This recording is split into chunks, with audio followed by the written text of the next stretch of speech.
आज एक बहन ने एक वीडियो शेयर करी जो आदि सनातन धर्म के ग्रंथों को नकार रही है। आइए जानते हैं वो बहन क्या कहती है। ग्रंथ थे ना पहले के, जो अंधकथित कहानी होती है ना, जो ये लोग इन्होंने लिख लिख के छोड़ दी है। ठीक, प्रतिष्ठान से प्रकाशित होती है।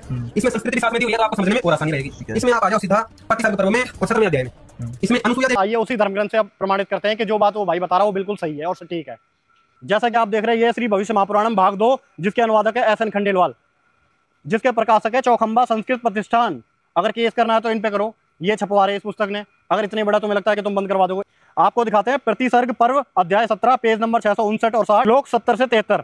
किसी समय भगवान ऋषिवर अत्रि ने पत्नी अनसुईया के साथ गंगा तट पर ब्रह्म ध्यानरत रहकर महान तब प्रारंभ करा। तब वहां ब्रह्मा विष्णु शिव अपने वाहन पर आए। वे तीनों देवता अनसुईया के पास आए। रुद्र ने अपने हाथों में लिंग पकड़ा हुआ था, विष्णु उसमें रसवर्धन कर रहे थे। ब्रह्मा काम के कारण अनसुईया के वश में प्रतीत हो रहे थे। तब ये देवता अनसुईया से बारंबार कह रहे थे, हमें रति प्रदान करें अन्यथा हमारे प्राण निकल जाएंगे। पतिव्रता अनसुईया ने उनका अशुभ वचन सुनकर भी उन देवगण के कोप से भयभीत होकर कुछ नहीं कहा।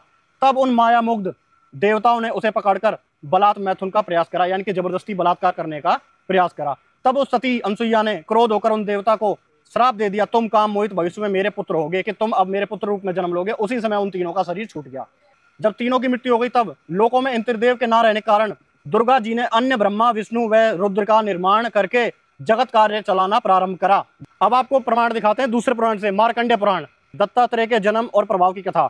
इस प्रकार अनसुईया के गर्भ से ब्रह्मा विष्णु और शिव के अंशभूत 3 पुत्र उत्पन्न हुए। चंद्रमा ब्रह्मा के अंश हुए थे, दत्तात्रेय विष्णु जी के अंश हुए थे, और दुर्वासा रूप में साक्षात भगवान शंकर ने अवतार लिया था। अब ये बहन कह रही है कि अगर वो बलात्कार करने गए थे तो उन्होंने उनको रूप में उत्पन्न होने का श्राप क्यों दिया। अब तो कल ने ये भी कह सकती है कि शंकर जी ने गणेश जी का सर क्यों काटा, हाथी का क्यों लगाया, इंसान का क्यों नहीं लगाया।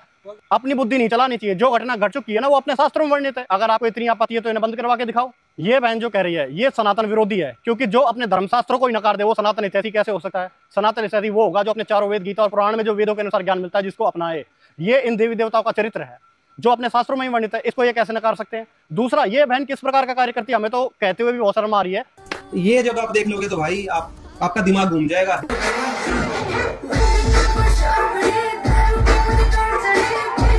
अब आप बताइए, ये सनातन धर्म के हितैषी है जहां पर एक स्त्री को देवी का दर्जा दिया था, वहीं पर ये अपना एक रील के माध्यम से अपना अंग प्रदर्शन करते हैं लोगों को लुभाने के लिए। क्या ये शोभा देता है? ये हमें बताएंगे कि सनातन धर्म को कैसे बचाना है। एक बार ये क्लिप देखो। अभी सबसे बड़ा रुपया तू भी पैसा दे, तमाशा दे। और ये अपने आप को असली सनातनी कहते हैं, जो हमारी सनातन संस्कृति की धज्जियां उड़ाए जा रहे हैं। संत रामपाल जी महाराज जी असली सनातनी है, जो वास्तविकता में आदि सनातन धर्म को वापस पुनरुत्थान कर रहे हैं और वही जो सच्ची भक्ति विधि है उसको बता रहे हैं।